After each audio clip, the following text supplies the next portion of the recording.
Welcome to Missions Life, where we share resources and encouragement for current missionaries, future missionaries, and those praying for missionaries. Missions can be hard, and we want to help you face the challenges of life, leadership, and ministry. We want your life to bear fruit for the gospel wherever you are. I'm Kyle Ferran, here with my co-host and wife, Heather. Today on the podcast, I want to share on the topic of how to build strength, resilience, and grit for life, leadership, and ministry. And I don't know where God has you right now or where he may take you as you follow him. But if you're going to follow him, you're probably not sitting there thinking, hey, this is going to be easy, right? No, it's not. It's going to involve difficulties. It's going to involve trials. And following God is really not the easy path, but it leads to a great destination. You're going to face challenges. You're going to face difficulties. But if you expect them and you prepare for them, they are a lot easier to handle. And this today is really the podcast episode I wish I had before I went into missions. And missions and leadership, you're going to face problems, lots of them. So what mindsets and perspectives will build your strength, resilience, and grit to help you endure those challenges? This is some of the content I've shared with our missionaries, and it's going to be the foundation of my next book. So why is strength, resilience, and grit important? Well, it's essential to be able to keep you in ministry. In our role, one of our joys is building into the missionaries and seeing them thrive in ministry. And one of the things that we've watched far too many times is that people go into ministry and they aren't ready for the challenges, though. They aren't prepared for things to be hard. They get discouraged, they give up, and they quit. And there's always a front reason, but the back reason, the real reason, is that they didn't think it'd be so hard. It's kind of like the demotivational poster on despair.com that says, challenges. I expected times like this, but never thought they'd be so bad, so long, and so frequent. And for those of you who are listening, I don't want that to happen to you. I want you to last the long haul in ministry, wherever God leads you. Now, just a caveat with that is sometimes God does bring circumstances in our life where we do have to go off the mission field. And that's not failure. But there are preventable reasons, and there are things that are outside of our control that do bring us back. And so there's just a distinction there between those two things. We're really talking about those preventable reasons and how we handle those challenges and get discouraged by them. So this podcast is about having the right perspective on challenges that can build our strength, resilience, and grit. So those three things, strength, resilience, and grit. Strength is about the ability to endure and handle tough situations with resolve. Resilience is about how well and how quickly you recover from setbacks. And grit is about long-term perseverance and sustained effort towards goals despite challenges and slow progress. And these traits work together to help you endure the challenges of life, leadership, and ministry to become the person that God made you to be. Strength, resilience, and grit are absolutely critical for your success and longevity in church planting, leadership, and missions. And here's why. When you start in leadership and ministry, your challenges, unfortunately, they're probably going to double overnight. Challenges are a regular part of leadership and ministry. And I don't say this to discourage you, but rather just to prepare you so you're ready for it. And challenges are what most often will rob you of joy. If we have the wrong perspective on challenges, it will absolutely drain our joy and our strength. But the opposite is also true. If we have the right perspective on challenges, it transforms our challenges into possibilities. So do you want strength and joy in the midst of challenges? Do you want to build resilience to face challenges? Do you want to grow your courage and overcome fear? I know for myself, I do. And in the past couple of years, these perspectives that I'm going to share with you today, they have been like water for my soul. They have absolutely changed my life, and I truly believe that they can change yours also. I've been praying for those of you who are listening that these perspectives will help to build your resilience and prepare you for life and ministry. You see, we all face challenges, but everyone responds to them differently. You've probably noticed this. Some people just give up and quit. Other people will moan and complain. You know who those people are in your life.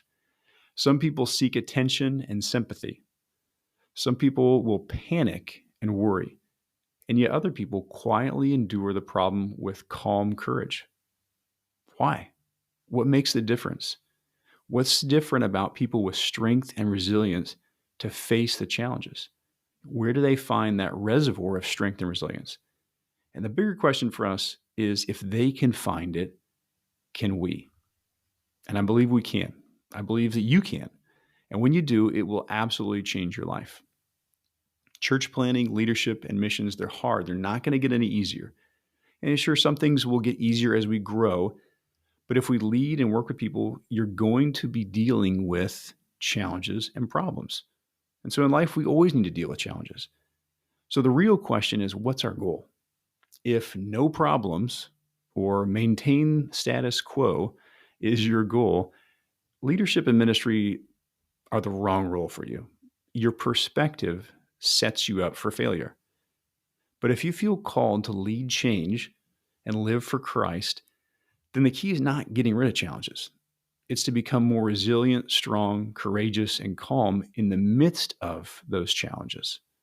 So if we're going to last the long haul in ministry and leadership, the right perspectives on challenges are absolutely essential. So what are we going to be talking about today? We're going to look at three key areas. The first is that God is at work around you.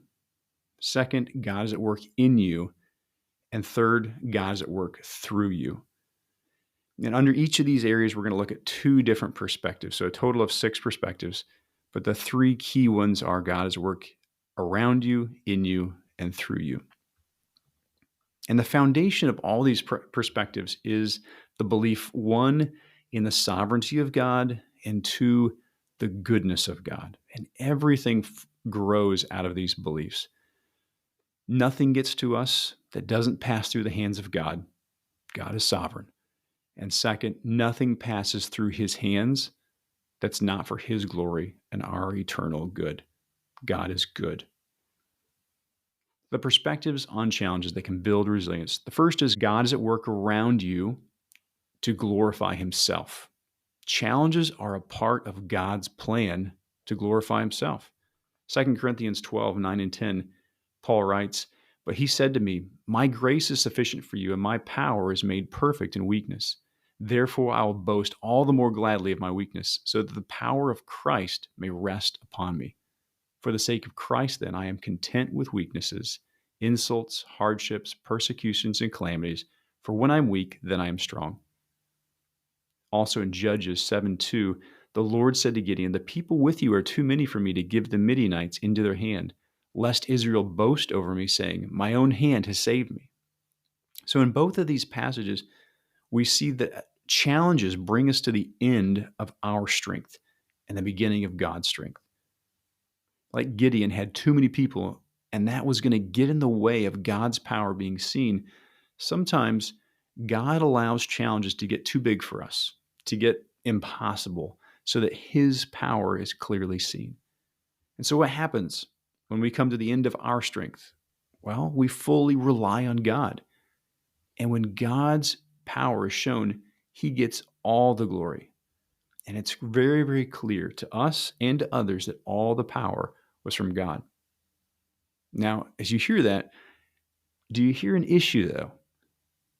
We don't like being brought to the end of our strength and ability, do we? Gideon was afraid. You remember the Israelites at the Red Sea? They were a little panicky. They were afraid. When we see challenges coming, we're often just like the Israelites. We're afraid. But God doesn't want us to fear, because God is allowing those challenges to happen. And those challenges set the stage for God to show his power. So when challenges begin, we should think to ourselves, I don't know what God's doing, but I do know that he is doing something and he has a plan. Don't focus on the problems. Focus on God. Just an example of this. One time, a ministry that we helped oversee was trying to be shut down by the country's government. And this would have had a massive impact on our family. And we just didn't know what to do. We tried everything that we could do in our strength. But the verse that God brought great encouragement with was 2 Chronicles 20, verse 12. For we are powerless against this great horde that is coming against us. We do not know what to do, but our eyes are on you. We do not know what to do, but our eyes are on you. You see, our courage isn't based on knowing the plan or the outcome. It's based on knowing the one who controls the outcome. And I noticed something in my life that you may be able to relate to. I'm usually very confident if I think I know what the plan is because things feel predictable. But what happens when the plan starts to fall apart? Well, that's when fear starts. And here's what God taught me through this. If I start to fear when plans change, then my faith wasn't based on a person. It was based on my approval of the plan. It was like I approved the plan because I liked it. But when God changed it, I was fearful it wouldn't work. Illustration of this. Our family, when we were in South Africa, would often go to the game park. And one day we were driving through the game park doing a self-drive, and we came up over a ridge, and there in a field was a black rhino. Now, black rhinos perpetually wake up on the wrong side of the bed. And this one must have looked at our car that day and from 40 yards out says, "Car, charge," and started in a full sprint towards us. Now, internally, what's going on in my head is this. I'm remembering that 3 years ago, I'd been in a motorcycle accident. And as a result, I had done some reading on motorcycle safety to enhance my ability to stay alive. And one of the things I learned through that reading was that when a dog charges a motorcycle, you don't actually speed up because the dog, if it has space, will triangulate on your new location. It'll meet you where you're going to be. So what you actually do is you slow down. You draw the dog in and you let the dog triangulate on where it thinks you're going to be. And then at the last minute, you speed up and the dog doesn't have time to retriangulate and meet you at a new location. So I thought to myself, 30-pound dog, 3,000-pound rhino, same trigonometry. So I started putzing along, and this rhino was charging 30 yards, 20 yards. He is coming.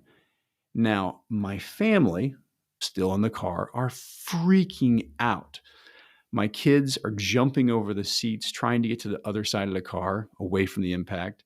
My wife's hitting me on the arm, saying, "Go, go, go, go, go." All I have time to say is, "I got this." I am putzing along 15 yards. Wife's still hitting me on the arm. 10 yards out, I punch it. Rhino misses us by about 5 yards, slides past the back of the car, rolls down a hill. It was so angry. And we got away. Now, I knew the plan there. So I was less nervous. There was still 3,000 pounds of muscle charging us. So there's a little bit of a raised heart rate. But my family, not so much. They didn't know the plan. They were freaking out. So many times we want to know the plan, but God doesn't always explain it to us. He wants us to trust him, not approve his plan. God's got this. And in this story, I had a little bit of knowledge. I don't want to be the hero here, but God is infinitely wiser and infinitely more powerful. We can trust him. And faith looks at a person, not a plan. We don't need to know the plan. We just need to know that God has a plan and he's going to accomplish it. And it's a good and a loving plan. Great verses to memorize. Isaiah 55, 8 and 9. "For my thoughts are not your thoughts. Neither are your ways my ways, declares the Lord. For as the heavens are higher than the earth, so are my ways higher than your ways, and my thoughts than your thoughts."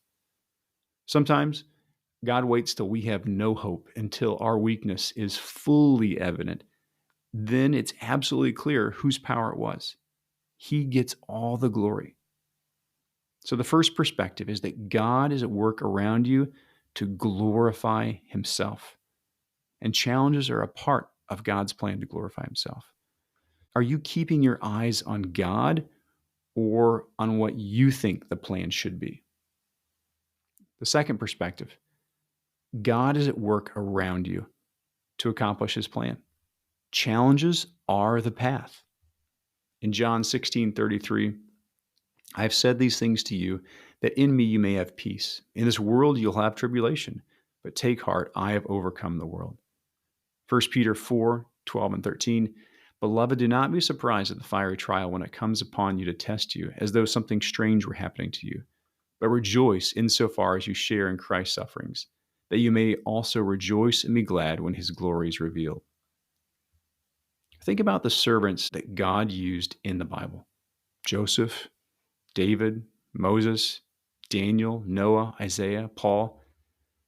All of them had to endure massive challenges, which both prepared them to be used by God and also prepared the path. God uses challenges. Challenges set the stage for God to work, and challenges train them and provided opportunities for God to work. The challenges were the path. They're a part of life. I used to think, hey, if I can just get past this problem, things will be better. And I would push and push to get through a challenge, only to get through one challenge and one problem and to see another one on the horizon. I came across a Haitian proverb that really helped me on my perspective. And it was this: behind mountains are more mountains. If your goal is to maintain the status quo, you're going to be disappointed. Life is full of challenges. And we just need to come to grips with reality and stop panicking or living in a delusion. Hoping for a problem-free future sets us up for major disappointment. But having a realistic mindset prepares us for the future. And this simple reminder has honestly just been absolutely life-changing for me. Behind mountains are more mountains. If we're hoping for no challenges, we're going to be disappointed. But if we're ready for more mountains, we're going to pace ourselves and we're going to be emotionally prepared for challenges. And just an application of this truth that's been helpful for me is remembering that challenges are the path and that God is the one that solves the challenges means that I don't need to fix every problem. A helpful phrase is this: work the process, not the problem. And this helps me to focus on the next steps that I need to take. Fixing the problem is not in my wheelhouse to be able to do.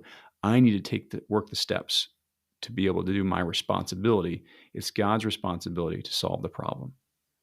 And so a question to think about is part of our process worrying about the outcome? I'm going to save you the suspense on that. No, it's not. God's not up in heaven wringing his hands or getting an ulcer over the challenges. He's not worried about it. Is he hurrying about, frantically trying to accomplish his plan? No, he knows how it's going to work out. A great example of this, in the feeding of the 5,000, Jesus tested Philip. It said in John 6, 5-6, Jesus said to Philip, "Where are we to buy bread so these people may eat?" He said this to test him, for he himself knew what he would do. You see, challenges reveal our need for God. When we see how impossible a problem is to overcome, it tests our faith. Challenges are opportunities for us to trust God. That line in the verse says, so powerful, for he himself knew what he would do. You see, in every problem that we face, God already has a plan. When he lets us see and feel the problem. And when he does that, he's testing us and he's growing our faith. Will we respond in faith or fear? Peace or worry? You see, if we have a fear problem, we have a faith problem. Don't focus on the problem. Focus on the provider. The challenges are already solved in God's mind, but they test our faith. He already knows what he's going to do. He himself knew what he would do. And this is just as true today as it was in the feeding of the 5,000. Illustration of this in our own life. One time I was worried that we wouldn't be able to get our kids' visas renewed to Portugal because some of the laws had changed. But later that day when I was on the computer trying to renew online, it worked. God had already solved that problem. And sometimes we can create a problem in our mind that may not actually be a problem. Or in our mind, it's much larger than it is in reality. And here's what's so important to remember. Even though the problem may be a figment of our imagination, our brain and our body and our heart, they don't know the difference between it. They don't know the difference between a real problem and an imaginary one. And I never realized that for so many years. And this has just been absolutely life-changing because when you're worried about something that hasn't happened yet, It's not even a real thing. Like it's literally the only place it exists in the world is in your brain. And you conjure up an idea of what you think it might be like in your mind. But what happens is your body freaks out, even though this event has never happened. You can have a panic attack, you can have an ulcer, whatever. It freaks out. You can have actual physical manifestations and problems in your body, even though the event only exists in your mind. Your body responds as if the threat was real. So in our minds and emotions, we may be carrying about countless challenges that will never exist in reality. Most of the things that we worry about never come to pass, except in our mind and our body, which actually lives the stress as if that event were real. Mark Twain had a great quote: "I've suffered a great many catastrophes in my life. Most of them never happened." Sometimes challenges, they are just in our mind. And the emotional roller coaster that we put ourselves through really accomplishes nothing important. Worry, complaining, fear, these do absolutely nothing to help resolve a problem or challenge. They are, however, very effective at two different things. First, they make you discontent and miserable. And second, they make God look little. Because when we whine and complain and worry when things don't go our way, it makes him look very small. What do you need to tell yourself when a negative or fearful thought enters your head? Be ready with clear statement of truth to calm you down and redirect your thoughts. An example of this: God's got this. Or the verses, I can do all things through Christ who strengthens me. I'll never leave you or forsake you. Preload that background message or a verse that you want to say to yourself to speak truth to yourself. And as you change your perspective, it changes your life. God is at work around you to accomplish his plan. Challenges are the path. They're already solved in God's mind, but they are going to test your faith. Do you see challenges as a part of God's path, or are you surprised by them? Do you remember that God already has your problem solved? Think about that. So the second main area we're going to look at is God is at work in you. You see, God uses challenges to grow us. When you think about an oak tree can't avoid the storms, but it can grow deep roots and a strong trunk to withstand them. Same storm, different results. And we can do the same thing to face the storms of life, leadership, and ministry. We can grow deep roots and a strong trunk. So the third perspective is that God is at work in you to strengthen you. Challenges make us stronger. James 1:2-4, count it all joy, my brothers, when you meet trials of various kinds, for you know that the testing of your faith produces steadfastness. And let steadfastness have its full effect, that you may be perfect and complete, lacking in nothing. We shouldn't fear challenges. We should actually fear comfort, because comfort keeps us weak. Challenges make us stronger. There's an African proverb that says, smooth seas don't make skillful sailors. We need challenges to grow us. And challenges come in the form of problems, trials, crises, annoyances, change plans, failed plans. They can hurt us and they can test our limits, but they are for our good. As I look back at my life over the last 10 or 20 years, I wouldn't be the person I am today if I hadn't faced the challenges that I did. And I can see how those challenges, they've made me who I am. Without the challenges, I wouldn't have grown stronger. I often say of trials and challenges, never chosen, but never traded. I wouldn't choose the challenges, but after I've gone through them, I'd never trade them because of what God did in me. I've been exercising regularly for well over 30 years. And physical exercise, when you think about that, it isn't always fun, is it? To get stronger, you have to push yourself. You have to stress your body to the point where it says, whoa, that was hard. That was too hard. I need to build stronger muscles so the next time I can handle that load. Exercise is uncomfortable because it pushes your body to the limit, but it makes us stronger. And challenges, they're like God's gym. They prepare us for his plan. If we want an easier life, easier ministry, we don't need fewer challenges. We need to get stronger. And just like lifting weights or exercising makes it easier the next time, facing challenges makes it easier the next time. We often say that we want to be used by God, but God's path involves challenges. And so to be used, we need to be willing to endure the things that strengthen us and grow us. Challenges are the path to greater usefulness. Our challenges today, they prepare us for challenges tomorrow. Challenges make us stronger. Now, most of the time, we think that our biggest challenges are the challenges that we're facing, like the actual problems. But the reality is that the external challenges are not our biggest problem. They simply reveal our biggest problem. And our biggest problem is inside of us. In Joshua 1:9, God told Joshua, "Have I not commanded you, be strong and courageous? Do not be frightened and do not be dismayed, for the Lord your God is with you wherever you go." You see, God allows challenges. God could have wiped out the Philistines in a single word, but he didn't. He let Joshua and the Israelites go into battle. He let them sweat. He let them fight. Challenges are not the problem.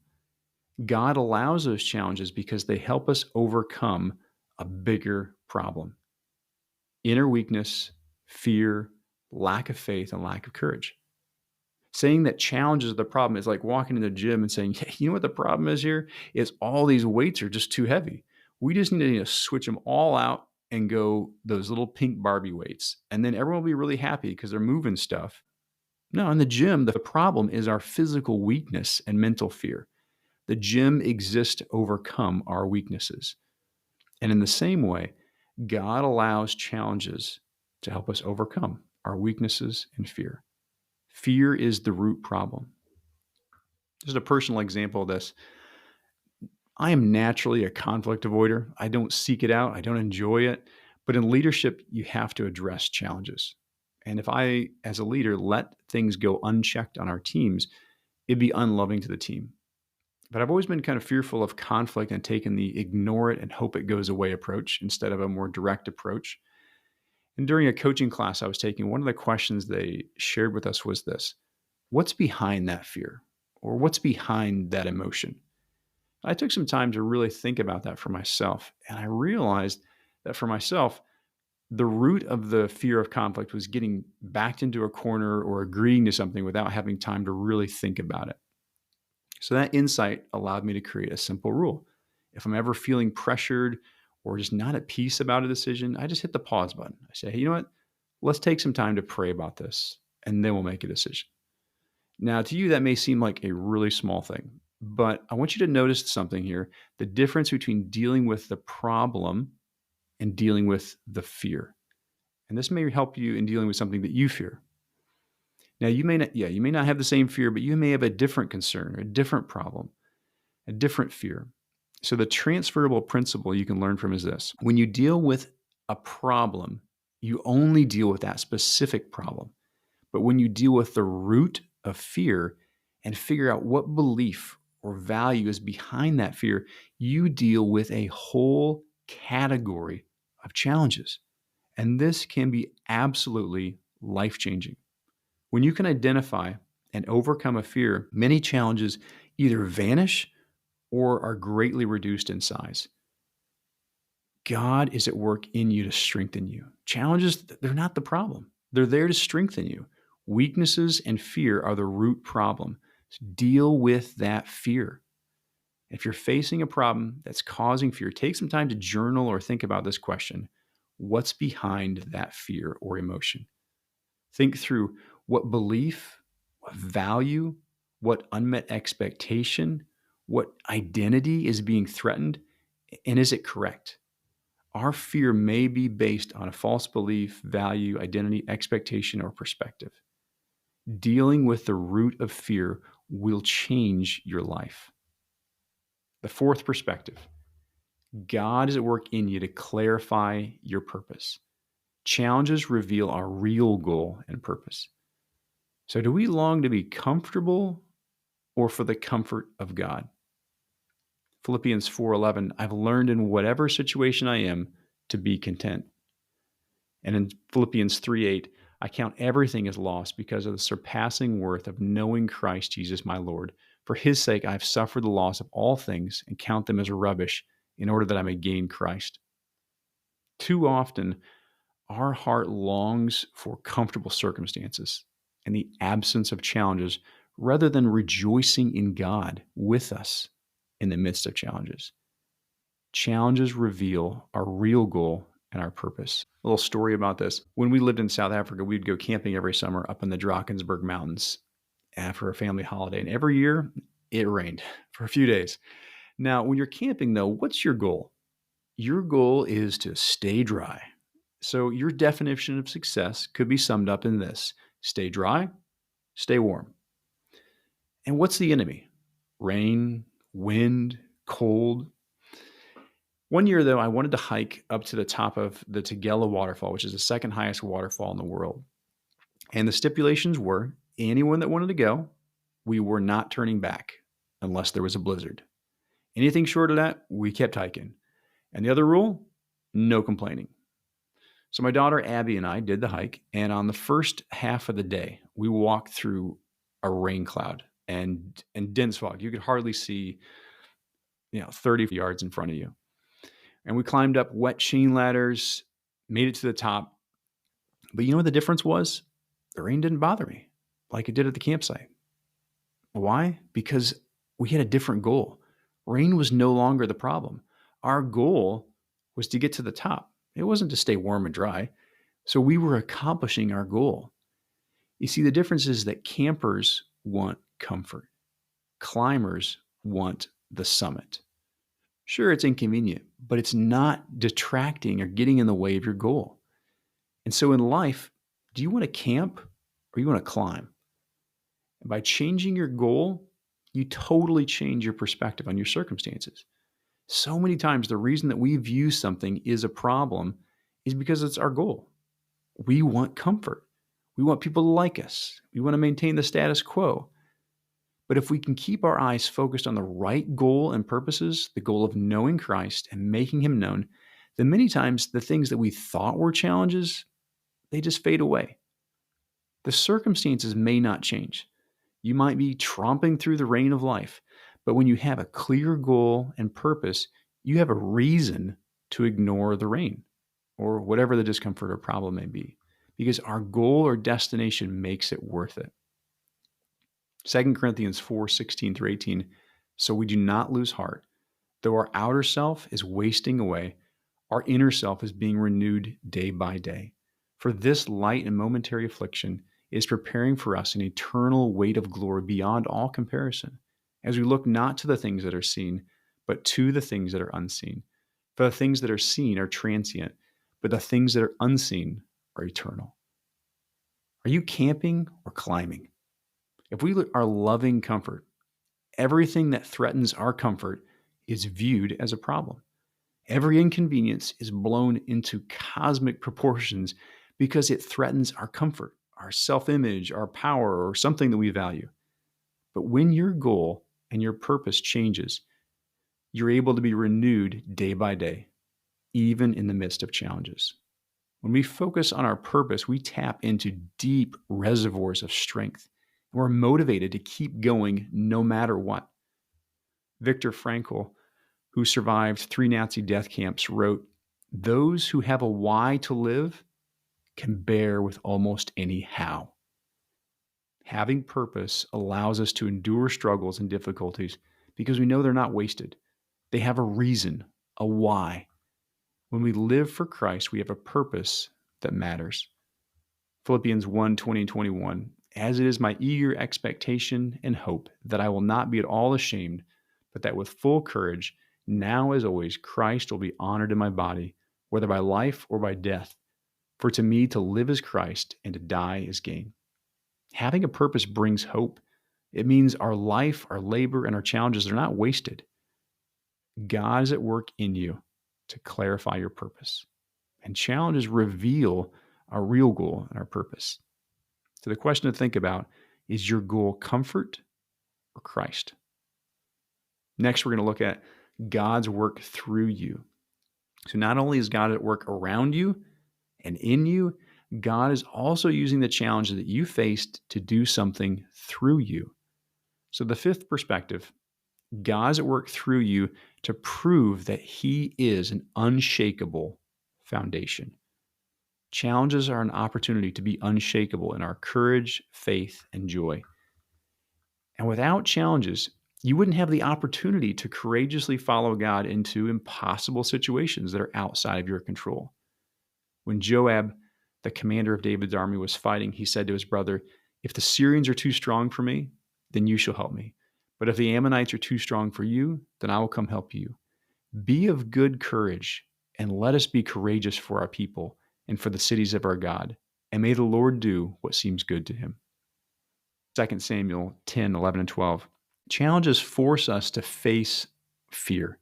And courage is defined as the ability to do something that frightens one. Courage is overcoming fear. And one of the ways that we live out our faith is to act with courage.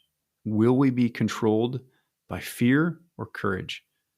Joab in the story had a genuine problem. He was battling against two armies, but there was another battle, a battle going on inside of him.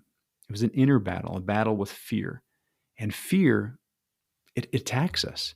If we give in, fear wins, fear reigns. But if we fight fear, we fight with courage, and we let courage and peace reign. Courage trusts God for the results and confidently moves forward in action. Joab said, "May the Lord do what seems good to him."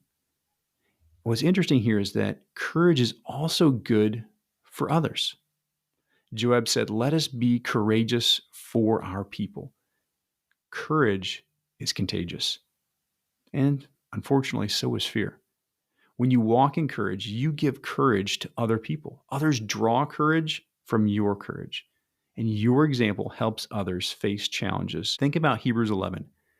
We draw encouragement from others who faced great challenges with faith and courage. And it gives us hope that we can also do the same. Others are looking to you for courage. When God sent Joshua into battle, what did he repeat 3 times? Be strong and courageous. Be strong and courageous. Be strong and courageous. God wants his leader to be strong and courageous. That's what he wants of us. When our courage is unshakable, it shows that God is bigger than our challenges. It proves that he is an unshakable foundation. In Psalm 112, 6 through 8, it says, "For the righteous will never be moved. He will be remembered forever. He is not afraid of bad news. His heart is firm, trusting in the Lord. His heart is steady. He will not be afraid until he looks in triumph on his adversaries." You notice that description there? Not afraid of bad news, a steady heart, never moved. Do you want those to describe you? I know I do. We don't need to fear because he's in control. It says his heart is firm, trusting in the Lord. We don't need to fear because God's in control. Having a firm heart comes from trusting in the Lord. Courage is rooted in faith. And if we're easily shaken, it makes God look small. It makes him look weak. But having faith and courage makes God look great. Others can't see God, but they can measure his greatness by the measure of our faith. When challenges don't cause us to fear, but other people are panicking, it shows that our God is bigger than the challenges. Not only do your courage and faith make God look great, so does your joy. Philippians 4:4 says, "Rejoice in the Lord always." And again, I say rejoice. When our joy remains in the midst of problems, it shows that our joy isn't based on circumstances, but on the unchangeable God. In these times, our joy can only be explained as coming from God. Because if our circumstances change and our joy is constant, other people can see that it's not based on those circumstances. God is the source of our joy and our delight. And even though everything else is shaken, God never does.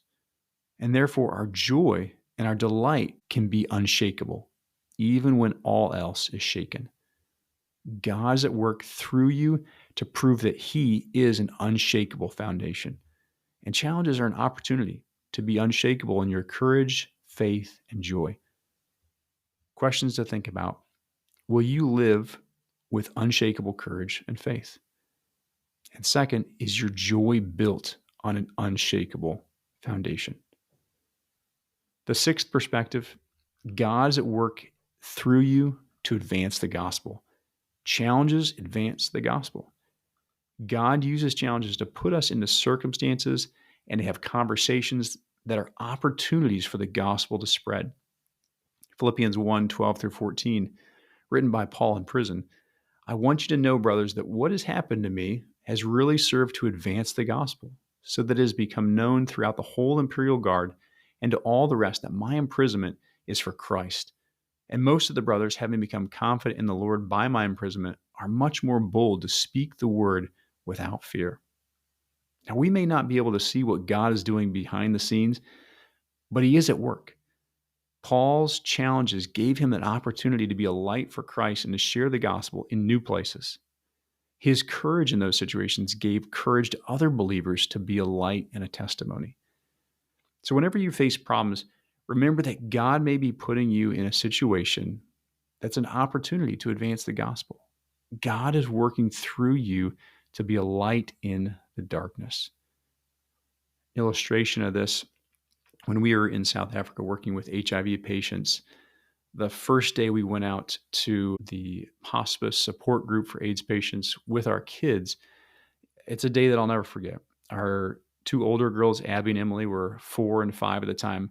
They walked up and down the aisles greeting all the HIV patients seated on these rickety wooden benches. Now, we had prepared them and we had talked with them about how to be careful about open wounds and cuts and things like that. And they knew to be careful of this, but we really didn't anticipate all the hugs, all the handshakes they were going to get.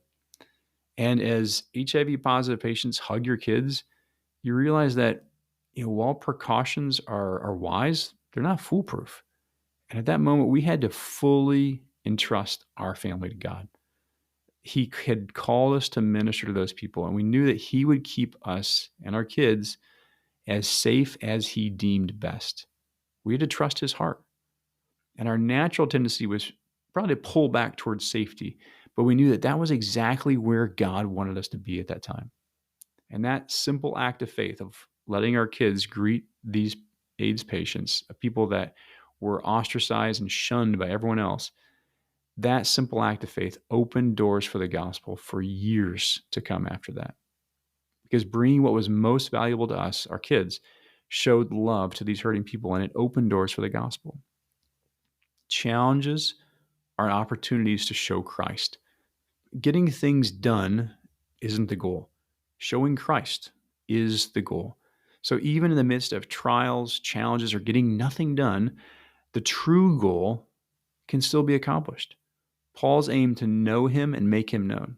Says Philippians 1:8, what then? Only that in every way, whether pretense or truth, Christ is proclaimed, and in that I rejoice. We have to remember our goal. God is at work through you to advance the gospel. Challenges advance the gospel. So is your goal comfort or making much of Christ? God is at work through you. God is at work around you, in you, and through you. And just to remember that to God, your challenges, they're not the problem. It's the plan. It is growing you. Trust God's process. God's got this. Challenges are not outside God's control. They're perfectly planned by a perfect God.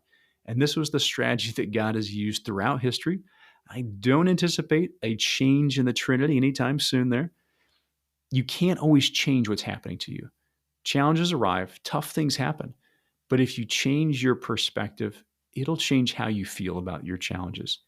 And if you change how you feel about your challenges, your actions and your reactions that flow from your feelings and emotions, they're also going to change. Changing your perspective will build strength, resilience, and grit. Change your perspective, change your life. God is at work around you, in you, and through you. I really hope this episode has encouraged you. If it has, take a moment to share this with a friend or a colleague who might find it helpful also. And as I mentioned at the beginning, grit and resilience will be the focus of my next book. If you'd like to stay updated and know when it's finished, just follow the link in the show notes to join the mailing list. Thanks for listening. Well, that's all for this show, and we want to thank you again for spending your valuable time with us today.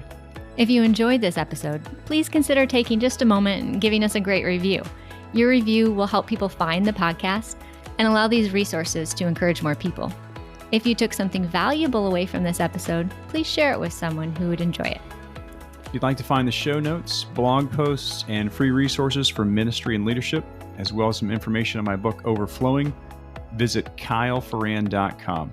That's KYLEFARRAN.com. Hope to see you soon on a future podcast.